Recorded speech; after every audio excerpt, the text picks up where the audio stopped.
Welcome to Authors Revealed. I'm Becky Anderson. I'm so excited. One of my best friends in book selling and in books is here. It's Len Vlahos with his third young adult novel. It's called Life in a Fishbowl. It's not quite out yet, but it's coming out in January. This is one you gotta read.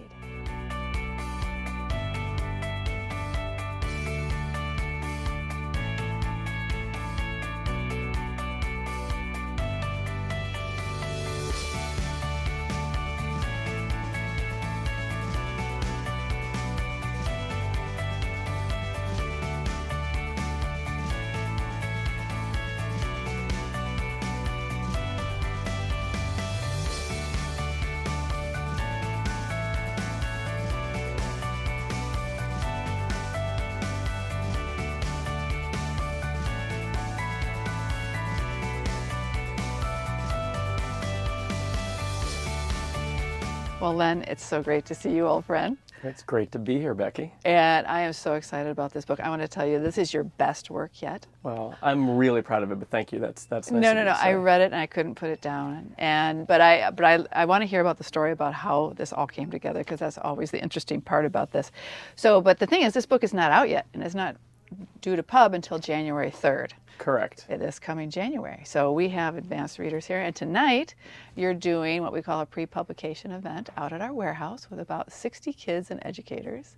And you've done this with us before. So I did this for my first book, The Scar Boys, and it was maybe the best thing I ever did.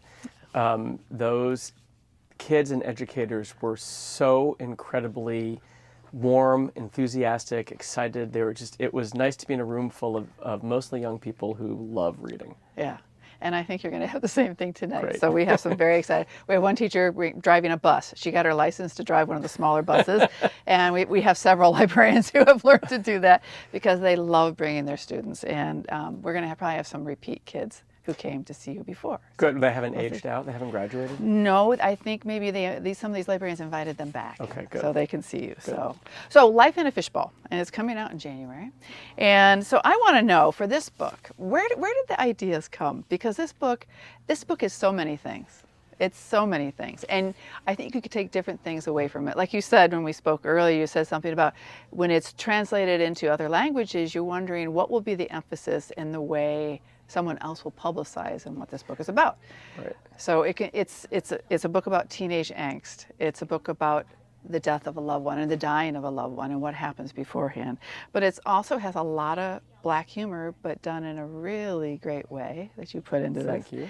And it's also about privacy versus why you give up that privacy and how do you fight against those who are trying to take it away from you.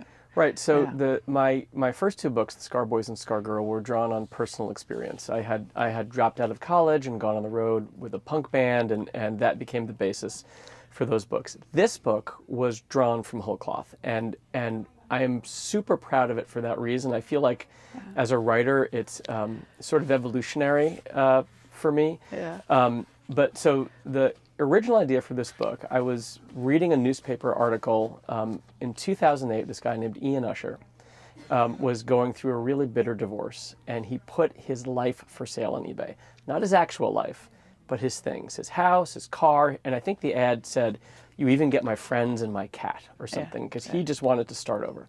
And it became an internet meme. It sort of caught fire. Everybody was reading about it, and it crossed my field of vision. I thought, wow, what would it be like to put your actual life for sale on eBay?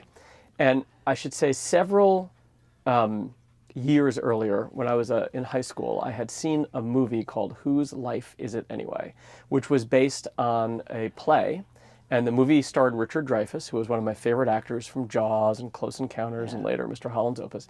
And the movie was a euthanasia movie. It was really about the right to die. And I thought, well, wouldn't it be interesting to write a story, to write a character who is faced with some terminal illness and is dealing with this notion of his own right to live or die, and he chooses to put his life for sale on eBay. Now, I started thinking, who would do that? So I gave my character a brain tumor to make him be not thinking clearly. And that was really where the book came from. And it really started out as being a book about euthanasia and physician-assisted suicide. It didn't really wind up, while that's a part of the book, that's really not what it's about necessarily now. Yeah. Well, tell us a little about the protagonist and where she came from. Sure. So as I started to write this character, Jared, this 40-something guy with a brain tumor, I realized it wasn't his story. It was going to be the story of the people around him. And I had already discovered, sort of accidentally as a writer, that the voice I write in is more of a teen voice. And I thought, well, what would his kids think if he had kids? How would they react to all of this? So I discovered the character of his daughter, Jackie. And Jackie is shy and retiring. She's overshadowed by her younger sister. And honestly, that came from my two boys when they were little. My sure. older son, Charlie, always wanted to protect and play with his younger brother, and the younger brother would just push him away. You know, the last name Luke learned to say was Charlie after he learned like the family and the friends and the cat. And I sort of watched that relationship blossom, and my siblings are much older and I'd never seen this before. So I started writing about that, and this character, Jackie, her anchor in the world is her dad. And it seems to be a theme in the things I write that the protagonist is isolated in some way. Right. So as Jackie learns that her father has brain cancer, the one place she can't go to for help is her dad, and that's the only place she would have gone to. So she has to figure out how to deal with this and find the strength to deal with this on her own. Yeah, and I love the way you described her, and because her bedroom is her sanctuary. She's one of these type of kids, and her best friend is a sort of a pen pal online, a boy named Max who's Russian. Right. And I love those interactions between the two of them. We don't want to give too many spoilers away because it's easy in this book to do that. But she's one of those introverts, but the introverts that have so much to give, to offer. Right. Which is, you know, it's funny because that's not my personality at all. Right. That's not who I am. No, I don't think it is. And getting, you know me, Becky. And getting inside her head sometimes is hard. But I thought about the people because there's some people very, very close to me who are shy is the best way to put it. And the way Jackie lives is almost a voyeuristic life. She kind of lives online and sort of lurks in internet chat rooms and on celebrity sites and just kind of keeps to herself. Even her, as you say, her best friend, they were both forced into a social media pen pal exchange program through their schools, and she winds up with this friend in St. Petersburg named Max, this Russian kid, and their relationship is a large part of how she winds up dealing with what she goes through with her dad. And I should just say, the book opens with her dad having a brain tumor and Jackie finding out fairly quickly. But it's not a cancer book. No. This is a book about a lot of other things where cancer is just sort of the initiating incident. Right. And I love the relationship between the two sisters, but the younger sister, who's the more popular one, the more outgoing one, Megan, but she teases Jackie, and sometimes almost to the point of a little bit of cruelty there. But when she was younger, she depended on Jackie, and now that things are happening within the family, she sort of reverted back to that sort of relationship. Yeah, that's one of the fun things to write is the two sisters had really grown apart, and the younger sister was in fact or is in fact cruel. I mean, not a little bit cruel. There was some scenes where she's just a probably can't say the B word on TV, but that's what she is. And and as she struggles to deal with what's going on in the family, she has to turn back to her big sister, and Jackie just on instinct goes to comfort her. So I want to know, I know with Scar Girl, and you did even with Scar Boys because one of your main characters is the girl that. But how do you channel those voices? And and I know you could channel, from Scar Boys, but how do you channel that teen girl voice? How do you go about that? With great care and trepidation and fear. I think at the end of the day, of course there are differences between teenage boys and teenage girls and their social structure and how they approach life. But at the end of the day, they're all facing a lot of the same core problems, which is where do I fit in the world? And how do I make my place in the world? And how do I become the person I want to become? And that's sort of universal. So I found with Jackie, I stayed away from a lot of gender specificity. I probably could have written her as a boy, but I thought the father-daughter relationship was going to be more interesting. Yeah. And I love the way the descriptions of her curling up with her dad and watching their favorite shows and that sort of thing. And so right off the bat, you know how devastating this is going to be to this girl. Well, that's what that was the setup, right? The setup is we want to know that Jackie is about to have her world rocked more than anybody's, and she's got no place left to turn. But the really interesting fact, and you put, I don't know how you do this, but the balance of emotions, so nothing's ever over the top. Even the humor you put in, it would be very easy to go too far, you know. Yeah. Yeah. So I want to know, how did you tune that down? And even had other people read it to say, how does this sound to you? You know? So I'm a very spare writer, meaning that I write the fewest words possible. I'm not somebody who's running up against, my editor's always telling me add, because I want it, to me, it's really the story and the character arc that I'm trying to tell in the most direct way possible. Right. So I just think that almost minimalist approach gets me from point A to point B without a lot of extraneous stuff. There are books with extraneous stuff that are some of my favorites. You know, so there are expansive writers who write brilliantly because they're more talented and smarter than I am because they can see more of the world unfolded into their story. Right. I'm kind of on a mission with mine. Yeah. Well, I think one of the cool techniques you use in this book is that the brain tumor actually is a character in the book. And telling, it's all third person, but but the way you're telling this is that, and this is the thing, you hate this brain tumor for what it's doing to this man and what it's doing to his life, but also his family.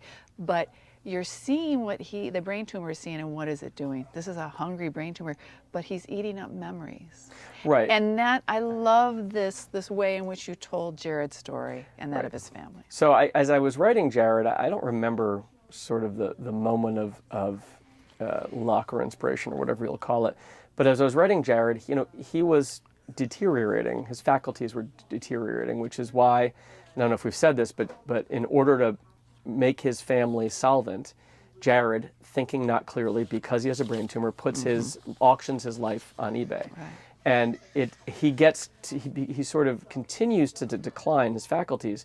But I wanted to tell his story, so I thought, well, wouldn't it be really interesting if the brain tumor was actually just eating his memories?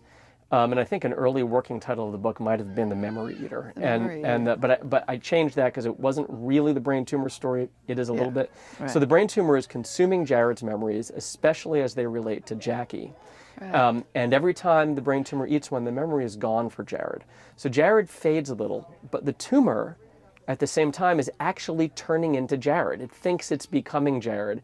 It falls in love with Jared's family. Right. So the tumor is a very, very tragic character, sort of on its own. It's loathsome, and you hate it. And I think there's a line where I call it, it's, more than hurricanes or tornadoes or earthquakes or fires. Yeah. It's the most feared, devastating force of nature on Earth. Right. And if you think about a brain tumor or a cancerous tumor, that's probably true. Yeah.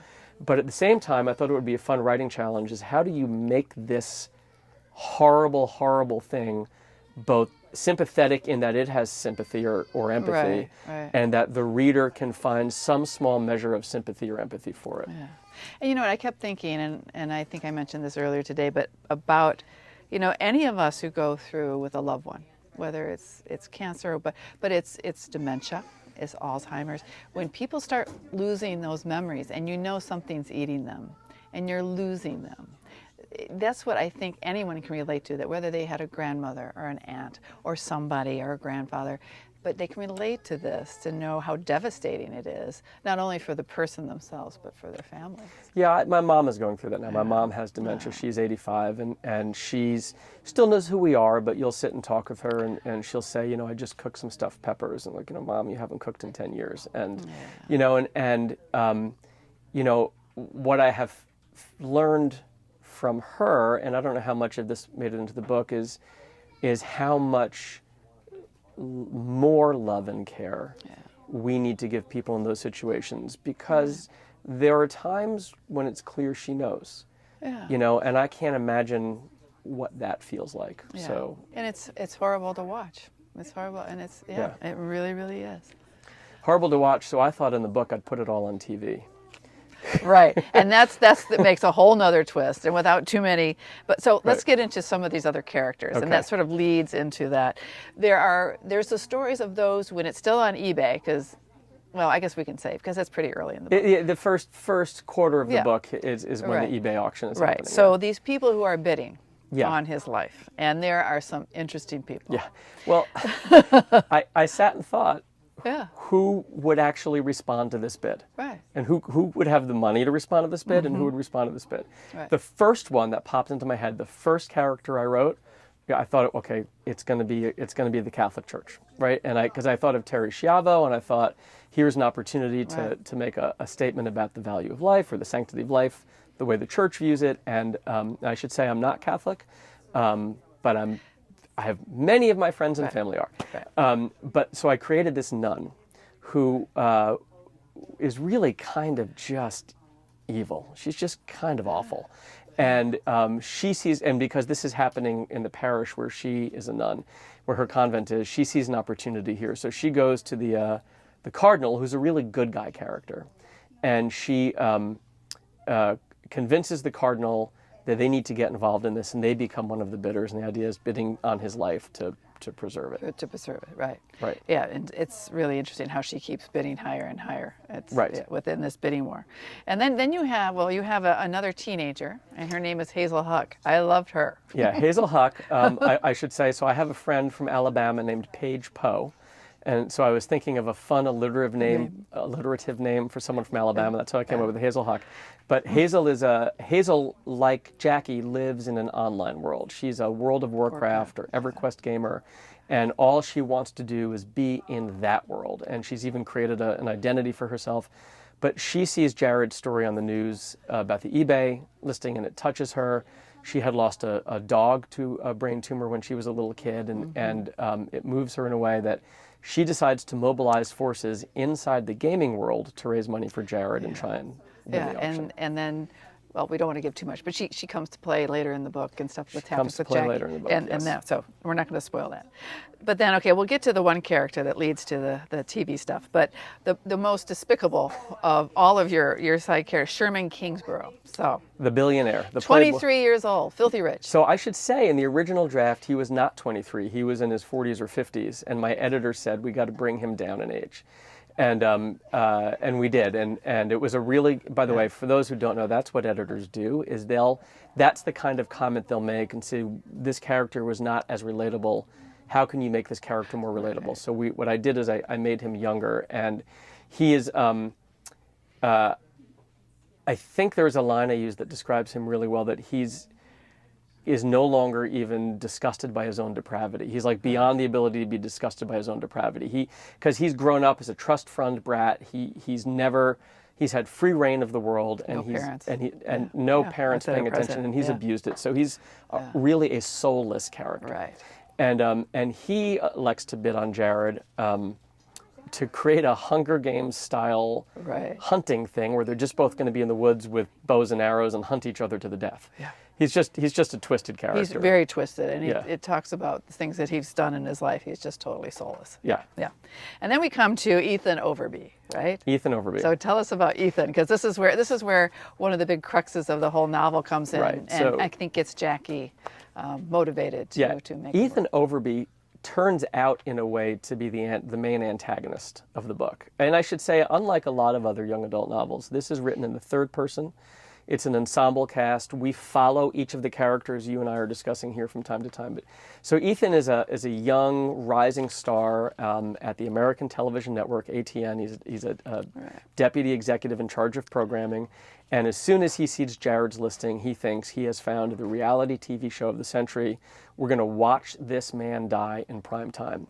And when I thought about this, I thought this could so easily be real. Oh, for sure. That I could easily see someone doing a reality TV show of watching a family gather around a loved one as they die of cancer. And honestly, I think a lot of it disgusts me, but I think a lot of people would tune in. And ultimately, I won't say how, but Jared winds up on the reality. Jared and his family wind up on the TV show, which is where the title Life in a Fishbowl comes from. Jackie finds herself living in the fishbowl. She's losing her father. She went through the ridiculousness of the eBay auction, and now cameras have invaded her house, and enough is enough. And that's the point at which Jackie has to fight back, and fight back she does. Yeah, and she makes herself reach out for help in some ways, but she creates some situations that, well, then that's too much of a spoiler. she creates an alternative to the reality. She creates TV.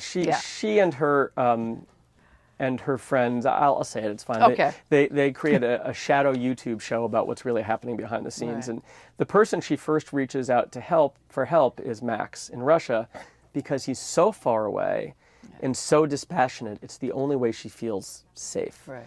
And she feels safe with her Warcraft guild. And so all of these forces sort of come together, and this really winds up being about a clash of old media and new. The nun stays in the story, though I won't say how. No, don't say There's all, it's a bit of a tragic comedy and almost farcical in a way. Yeah. It is. But there are many things you think about once you're finished. You turn that last page. Thank you. I hope so. Yeah. I hope it's a conversation starter. Yeah. But I think it's sort of like when reality television, and I hope that whole trend will end soon, but it's the unreality of reality television is what's created here. And it's the invasion of one's privacy, and especially for someone like Jackie, how painful this is. Yeah, reality TV, just Google reality TV exposed, reality TV fake, and you'll get dozens of articles about how almost all of these shows are scripted. The producers move people around in certain ways. A lot of the scenes are completely staged. Whether it's The Bachelor or Real Housewives or Storage Wars, a lot of it is just flat out fake. Right, and the conflicts are created. They're not really But there. people watch as if they're, they would watch a soap opera, but they're led to believe it's real. It's not going to go away because it's really inexpensive for TV to make reality shows, which is why they do it. Right. And also, too, the other theme, and without too much what happens at the end of the book, but it's all about dying with dignity, and being on a reality show that's so unreal is nothing about dignity. Right. Right. So we won't say any more about that. Okay. All right. So, when I saw you earlier this summer, you mentioned something about whether, when you write, do you sit down to write for particular audience? You say you can get that voice of a young adult, of a teen. But do you sit down to write? Because I'm immature. Yeah, well, you're so immature. I am. You're so immature. I am. But do you sit down to write for a certain age demographic? Or do you just sit down to write the story that you want to tell?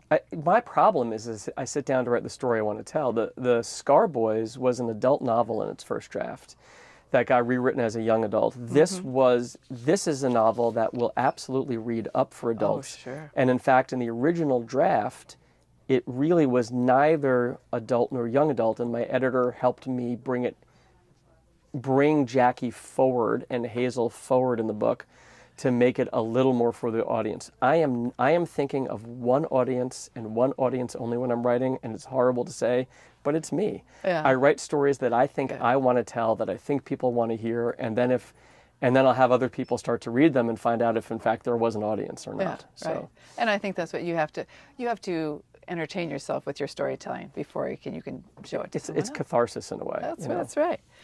So I want to know, do you sit down to outline, or is it when you're writing the story, as in this one, you had a skeletal, I'm sure, but do you surprise yourself as much as you do us? Because there's some twists in here. So this is are you a plotter or pantser question, Yes. right? And, in writing, they talk about plotters and pantsers, people who plot and outline or people who write by the seat of their pants.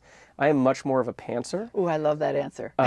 What I will do is I'll start often with a character idea, and I'll start writing, and then I'll realize, okay, I don't know where I'm going, and then I'll outline from there. Okay. But the outline will inevitably, unquestionably get blown up.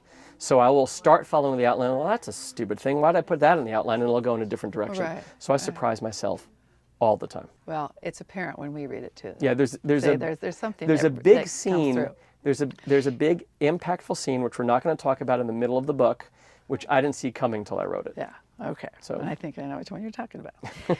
So Len, you've had a life in books in many different ways. Yes. Yes. And I know you were a bookseller early on. Yes. And tell us where that was. My very first book-selling job was at the NYU bookstore. I was attending NYU Film School. So guys on the camera, I'm a film school dropout.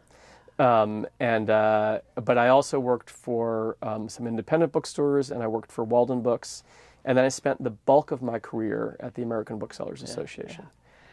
But now, Well, and after that, yeah. you were at the book industry study group. Yeah, so, which was a small sort of arcane but important part of the book industry where they deal with some technical issues. But I was yes. But tell us what you have now. So now I have the equivalent of Anderson's in Denver, Colorado. My wife and I own 4 bookstores, independent bookstores called Tattered Cover, in and around Denver, and we're there a year and a half now. And all I can say is, as much respect as I've had for you and every other bookseller I've known, it's quadrupled. Yeah. I don't know how you do this every day. Well, I cannot think of a better couple to take over one of the most revered bookstores in the country and taking over the Tattered Cover. So. Well, thank you. Yeah. So we're looking forward to being part of this community, because you have all the tools. You think, but exactly. I think, but every day is a sip of water from a fire hose. I'm learning something new every day, and I will say, because you have a whole other career outside of the bookstore as well now, and having the writing career as well as little kids in addition to this. Yeah.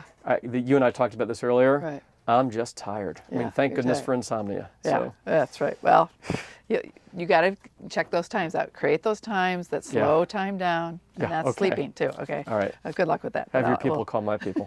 I don't actually have people though. So. So, with Scar Boys, you were one of the finalists for the William Morris Award, and I can't think of a better book, because Bill Morris was a rare guy. What an individual. And I think that was probably so cool that you won that for your debut. And so being a finalist for that people always say at award shows, it's an honor just to be nominated. You know what? It really is. It is, for sure. The other 4 books that year were spectacular. The book that won, Gabby, A Girl in Pieces, is a staff pick of mine at Tattered Cover. Yeah. Isabel Quintero wrote a beautiful, beautiful book. And it was. So when I got nominated for that, we were shopping Life in the Fishbowl, and right then my Scar Boys publisher announced they were going out of business. So all of a sudden there was interest in me, because, this guy's getting nominated for this award. He's got a new manuscript and he doesn't have a publisher. So we had 3 publishers courting us. Oh, that's so cool. And we're delighted to have, we wound up with Bloomsbury. Yeah. So now that you are a major bookstore owner and all these other experiences you've had in books over the years, how do you think those parts of your life are informing your life as a writer? Well, does it help? Yeah, it does, but I think in different ways. First of all, as a writer, every part of your life informs what you write. Certainly, you pull from everywhere, whether or not you realize it. Every person you meet, everything you experience finds its way into what you're writing. Right. It's because writers, what we do is I think we observe and we listen and we interpret. But it also informs the business side of being a writer, because I understand and have been around this business for a long time. So I have reasonable expectations. But I also think I understand how books get made, and not physically made, but how books find readers. Right. And so that helps not just as a bookseller, but as an author too. Yeah. So, what are you working on now? And I heard you mention something earlier today. Yeah, so I have a couple of things. I have another book coming out with Bloomsbury that we're editing. I'm not ready to talk about that one yet. Yeah. And then I've just started work on an uncontracted book at this point. It's about a teenage caveman, or a cave teen, if you will, who just wakes up one morning and realizes that he's thinking. He's never actually thought before. His name is Oog. It's the story of Oog. And he goes in with an older, wiser caveman. They go in search of fire. They're chasing the setting sun, because that's where they think fire is. And it's meant to be funny. We'll see if I can pull off that kind of funny. It's sort of a Hitchhiker's Guide to the Galaxy meets Gulliver's Travels. Yeah, so with a little bit of Ice Age thrown in there, probably. With I guess a little bit of Ice Age thrown in there. Yeah. Okay, we can't wait. You promised to come back for that, and you're coming back for when Life in a Fishbowl is coming out. Yes, I don't have the specific date, but I know we have one now. I think we do. In mid to late January. So check the Andersons website. Check lenvlahos.com, and I can't wait. Yeah. Thanks, Len, and Thank you, congrats on Life in a Fishbowl. Can't wait to come and see us again. No, Anderson's is one of my favorite places in the country, so thank you for having me. What a wonderful conversation with one of my great friends in books, Len Vlahos, with his third book for young adult readers. It's called Life in a Fishbowl. You will do this in one sitting, and you'll hate to turn that last page. Thanks for joining me on Authors Revealed.